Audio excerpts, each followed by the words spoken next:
Which way is my way? That is the question. In trying to find answers to this question, I often return to Robert Frost's poem, The Road Not Taken. Two roads diverged in a yellow wood, and sorry I could not travel both and be one traveller. Long I stood and looked down one as far as I could to where it bent in the undergrowth. Frost's traveller stands at a crossroads, caught in the all-too-human moment of hesitation. He feels sorrow at not being able to take both roads, and perhaps we recognize ourselves in that sorrow. How often do we wish we could choose everything, do everything, be everything? But here is the deeper truth.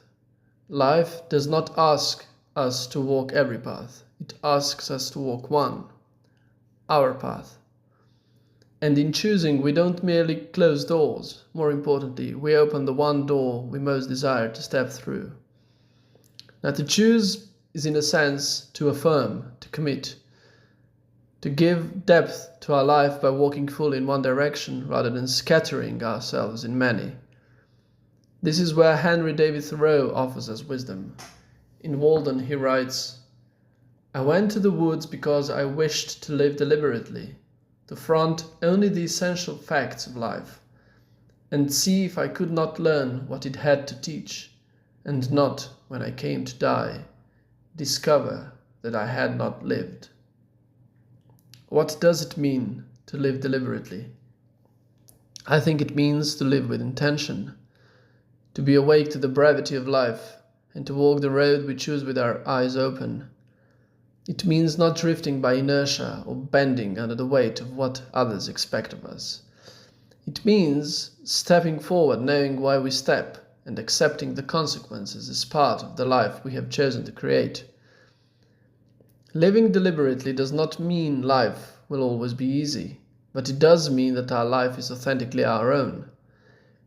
Even when the road is rough, we know we are not simply wandering blindly, although wandering blindly has its own merits sometimes. We are not sleepwalking, we are awake. Now, certain philosophers have wrestled with this idea of choice for centuries. Kierkegaard, the Danish philosopher, spoke of the dizziness of freedom. When we realize how many possible roads we might take, we feel anxiety, an overwhelming sense of possibility. And yet, that anxiety is proof of our freedom. It is the cost of being human. Nietzsche, on the other hand, urges us to embrace what he calls amor fati, the love of one's fate.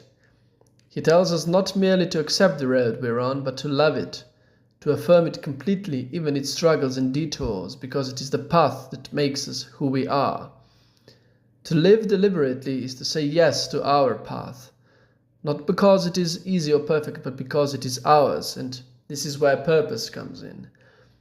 When you walk your own way, purpose becomes your compass. You're not required to compromise, unless you choose to. Compromise, at its root, means to make a mutual promise.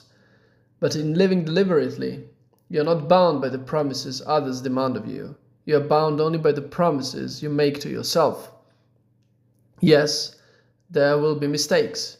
Yes, there will be wrong turns. But there is dignity in owning them, because they are authentically yours. And there is freedom in that. So the real challenge is not about finding the perfect path. It is about walking the path you choose, awake, deliberate, and we could say grateful, of course. And yet, let me say this clearly, it is not wrong to change paths. It is not wrong to change trains mid-journey if you find yourself worn down, tired out, or benumbed by the direction you are going. To live deliberately does not mean clinging stubbornly to a road that no longer feels true.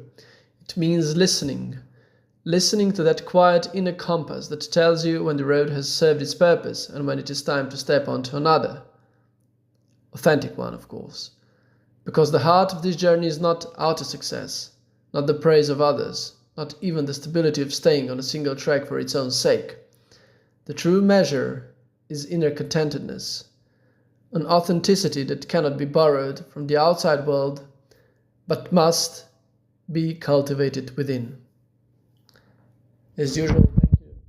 gentlemen, please like and subscribe to my channel.